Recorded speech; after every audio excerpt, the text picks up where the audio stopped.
या पालघर जिल्ह्याचे लोकप्रिय खासदार आणि गेल्या अनेक वर्षांच्या प्रतीक्षेनंतर एक शुद्ध सुशिक्षित उच्च शिक्षित खासदार आपल्याला लाभलेला आहे.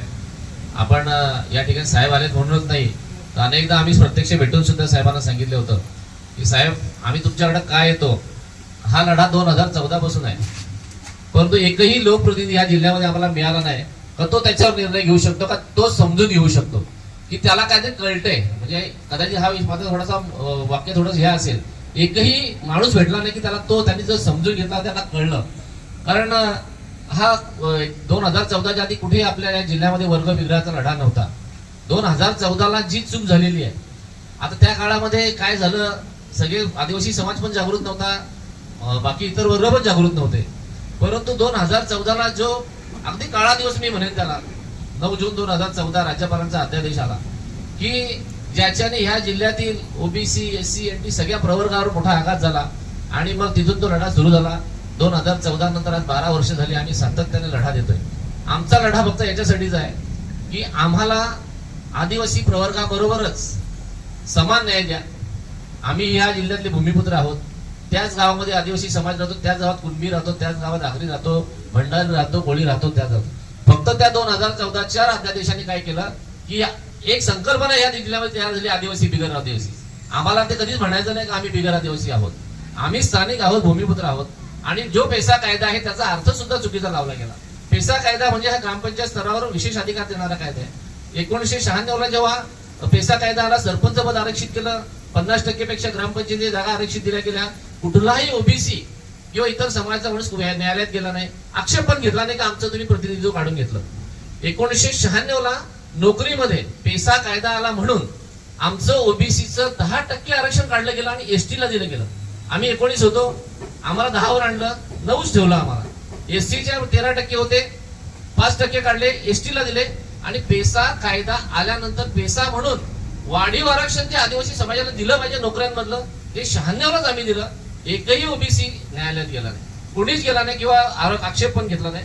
कारण ठीक आहे, पेसा कायदा आलेला, पेसानुसार आदिवासी समाजाला जास्त हे मिळालं पाहिजे. नोकरीतलं आरक्षण पण दिलेलं आहे. परंतु जेव्हा 100% दिलं जातं, आमचं अस्तित्व त्या ठिकाणी शून्य केलं जाते, तेव्हा साहेब नाही राजे. कारण हा नोकरीतला आरक्षण म्हणजे पोटा पाण्याचा विषय, पोटावर मारण्याचा विषय. या ठिकाणी सगळी माणसं बसलेली आहेत. हे कोणाचा बिल्डरचा पोरगा नाही की कोणाचं धनाट्यांची पोरं नाही आहेत, ही सगळी सर्वसामान्यांची पोरं आहेत. जसा 25 वर्षापूर्वी आपण पाहिलं तर आदिवासी आणि त्या गावातला बिगर आदिवासी सारखंच जीवन जगत होते. बोली भाषा सारखी, संस्कृती सारखी, एकत्र जेवण सगळं होत होतं. आज थोडस सामाजिक वातावरण सुद्धा बिघडलेलं आहे. आणि आम्ही 2014ला पहिली टॅगलाईन बनवली, आदिवासी समाजाला विरोध केला नाही, करणार नाही, पण जो आमचा संविधानिक हक्क आहे तो आम्ही सोडणार. आज अशी साहेब परिस्थिती झाली. आता शिक्षकांच्या मुद्द्याचा विषय आहे. आता जो शासन कोर्टाचा आदेश झाला, अंतरिम ऑर्डर, इंटरिम ऑर्डर झाली, आपलं बोलणं पण झालं होतं, तुम्ही दिल्लीला होतात तेव्हा. न्यायालय म्हणतं की जोपर्यंत हा जो न्यायालयात जो विषय सुरू आहे सुप्रीम कोर्टमध्ये की 50% पेक्षा जास्त आरक्षण असावं किंवा नसावं, हा पुढचा विषय आहे. शासनाने तातडीची मागणी केली की शिक्षक भरती ह्या भागामध्ये करा. तर तुम्ही भरती करताना आरक्षित प्रवर्गातून करा 50%, आणि तरी तुम्हाला गरज भासली तर तुम्ही खुल्या प्रवर्गातून करा. परंतु शासनाने जो शासन निर्णय जो जारी केला की जे परिपत्रक काढलं त्याच्यामध्ये म्हणलं 50% एसटी आणि 50% ओपन. असं शासन सुप्रीम कोर्ट म्हणूच शकत नाही, कारण कागदावर तसं म्हणलेलं सुप्रीम कोर्टने म्हटलेलं आहे की आरक्षित प्रवर्गातून करा. आरक्षित प्रवर्गामध्ये आम्ही पण आलो ना. ओबीसी आरक्षित आहे, एससी आरक्षित आहे, एनटी आरक्षित आहे. आणि समजा तसं आपण बघितलं 50-50%, तर मग त्या पटलावर ओबीसी गायब झाला, एससी गायब झाला, एसटी गायब झाला, मग त्यांचं आरक्षण गेलं कुठे. तर हा शासनाचा निर्णय चुकीचा आहे. सुप्रीम कोर्टने दिलं त्याप्रमाणे घ्या. आता त्याच्यामध्ये सुप्रीम कोर्टच्या ऑर्डरमध्ये असं पण म्हटलं की आर्ग्युमेंटमध्ये आपल्या शासनाच्या वतीने की ह्या ज्या जागा आहेत त्या 33% पेक्षा जास्त भरत नाही असं त्याच्यामध्ये. म्हणजे जे आपले कॅन्डिडेट होते एसटी कॅन्डिडेट ते 33% भरत होते. ऍक्च्युअली 22 द्यायला पाहिजे होते शासनाच्या वतीने याच्याप्रमाणे, पण ते 33 भरले. तर आमचं म्हणणं 33ला पण आमची अडचण नाही ना, पण वरचे 17 भरले त्याच्यामध्ये आम्हाला भरा. वरचे 17 तर आमचे आहेत नाही, म्हणजे इतर समाजाचे. एसटी 33 भरा, वरचे 17 उरलेत ना, मग त्यात ओबीसी भरा, एससी भरा, एनटी. ते हक्काचं आरक्षण आहे आमचं. आणि आज जर आम्ही साहेब आरक्षण घेतलं नाही तर पुढच्या सगळ्या पिढ्यांचा 50-100 वर्षाचा विषय संपलेला आहे. एवढा मोठा लढा कधी उभा राहणार नाही. आम्ही 12 वर्ष खरं सांगतो तुम्हाला, आम्ही पण वाईटपणा घेतो, काही लोकांचा रोष पण असतो, परंतु आज जर आम्ही हा लढा सोडला तर हा विषय संपलेला आहे, कायमचा संपलेला आहे. म्हणून आम्ही हा तण धरून आलो याच्यामध्ये. आणि तुमच्याकडून आम्हाला अपेक्षा अशा आहेत, तुमच्या दारात बसण्याचं कारण असं आहे की आम्हाला तुम्ही न्याय देऊ शकता. पुन्हा सांगतो की एवढा समजून घेणारा माणूस, आम्ही कंत्राटी भरतीच्या वेळेस आलो, सीओने वेगळी भरती काढली होती, त्याच्यामध्ये पोरं बसत नव्हती. आम्ही तुमच्याकडे सकाळी आलो, तुम्हाला समजावून सांगितलं, तुम्ही समजून घेतलं की साहेब जिल्ह्यातली पोरं कशी बसतील याच्यामध्ये, आणि तुम्ही सीओला फोन केला आणि तुमच्यामुळे ही सगळी बसलेली आहेत, हे आम्ही जाहीरपणे सांगतो. कारण तुम्ही समजून घेतला विषय. आताही तोच विषय आहे की तुम्ही समजून घ्या. आणि या जिल्ह्यामध्ये साहेब जे आमचं आरक्षण जे आहे परंपरागत संविधानिक आरक्षण, तेच आपल्याला मिळालं पाहिजे. आणि पेसा कायदा स्थानिकांसाठी आहे. 48वी जनजाती सल्लागार परिषदेची जी प्रोसिडिंग आहे ती आमच्याकडे उपलब्ध आहे. त्याच्यामध्ये स्पष्ट लिहिलंय स्थानिकांमधून भरण्यात यावेत. त्याच्यामध्ये आदिवासी शब्द कोणी लिहिला मी काय नामोल्लेख करणार नाही. आणि तो जो अध्यादेश निघाला 100% तो पण चुकीचा होता, त्याच्यात आपल्याला पडायचं नाही. पण स्थानिकांसाठी हा आमच्यासाठी पण कायदा लागू करावा. भले आम्हाला आरक्षण कमी द्या, पण आम्हाला त्याच्यामध्ये घ्या.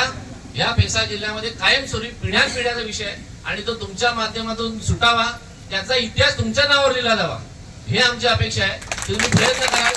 तुम्ही आता 5 वर्षासाठी खासदार आहेत, आमच्या तुम्हाला मंत्रिपदासाठी शुभेच्छा आहेत.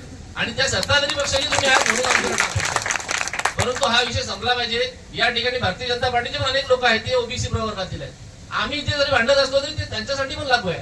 आता तुमचा रोठे इथे आपला स्वप्नील रोठे आहे, त्याची मिसेस 100 मार्क्सवाली आहे, नाही लागू शकत ना, कशी काय लागणार. आणि साहेब आता दुसरी गोष्ट, कंत्राटीमध्ये आपण घेतलंय ना, कालपर्यंत ह्या मॅडमनी ते शाळेवर काम केलंय, बीएलओचं काम केलं, SRIचं काम केलं, काम केलं. आज साहेब पवित्र पोर्टलला हे बसत नाही. आज बाहेरच्या जिल्ह्यातला बीडचा येणार माणूस, धुळ्याचा माणूस येणार, यांच्या जागेवर बसणार आहे, मग त्यांची अवस्था काय. आज ते बसत नाही ना. आणि दुसरी गोष्ट अजून महत्वाचा मुद्दा, 2010 ला शेवटची शिक्षक भरती झाली, शासनाने 16 वर्ष शिक्षक भरती केली नाही, याच्यात यांचा दोष काय.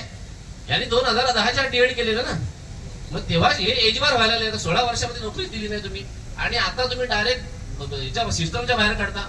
2022 ला ते पात्र आहेत, 2022 ची भरती ओपनची फक्त STचीच केली, बाकी प्रवर्गाची केली नाही. हे तिथून पण बाद झाले. आता 25 ची भरती सुरू झाली, 17 वाले बाद झाले, 22 वाले बाद झाले. यांचं संपलेलं ना आयुष्य. हे आज उठले ना, यांनी सरळ शेतावर जायचंय.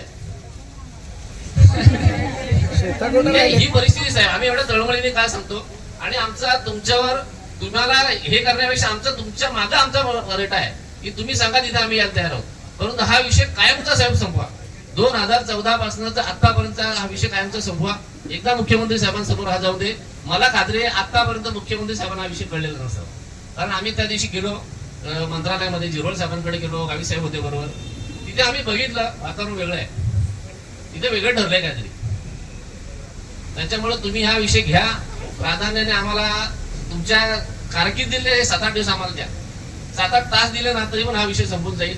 आणि मला वाटतं की हा ऐतिहासिक विषय होईल साहेब. साफ चुकीचं झालेला आहे. न्यायालयाचा निर्णय, शासनाचा निर्णय, तो विषय यांच्या बाबतीत आहे. पेसा कायद्याचा जो अर्थ चुकीचा लावलेला आहे, जे आरक्षण 100% दिलेलं आहे ते आता 50% आणलं तरी पण चुकीचं झालं. तुम्ही एसटीला 50 बिंदू दिले, ओपनला 50 बिंदू दिले, मग इतर प्रवर्गाचे बिंदू कुठे गेले. आणि दुसरी गोष्ट, आज समजा आपण केलं पण असं वरच्यावर, ह्यांचा जो बिंदू तो कायमस्वरूपी दुसऱ्या माणसाला जाणार आहे ना, तो ओबीसीचा बिंदू कायमचाच बंद झाला, विषय संपला त्यांचा. समाजाचा विषय संपलेला आहे. त्याच्यामुळे आपण ह्या सगळ्या विषयांवर अगदी गांभीर्यपूर्वक विचार करावा, आमच्या भावना समजून घ्याव्या. तुम्ही आम्ही एकत्र बसू. आणि आम्ही काय बोलणारे आहोत माणसं, आम्ही टेक्निकल अभ्यास करणारी माणसं आहोत. आमच्यापेक्षा अनेक वरिष्ठ माणसं या जिल्ह्यामध्ये आहेत. या जिल्ह्यातले अनेक माणसं साहेब आहेत की जे लढा लढतायत तेव्हापासून. त्यांना सुद्धा विश्वासात घेऊन आपण त्याच्यामध्ये काहीतरी तोडगा काढूया, पुढे आपण चर्चेला सुरुवात करू.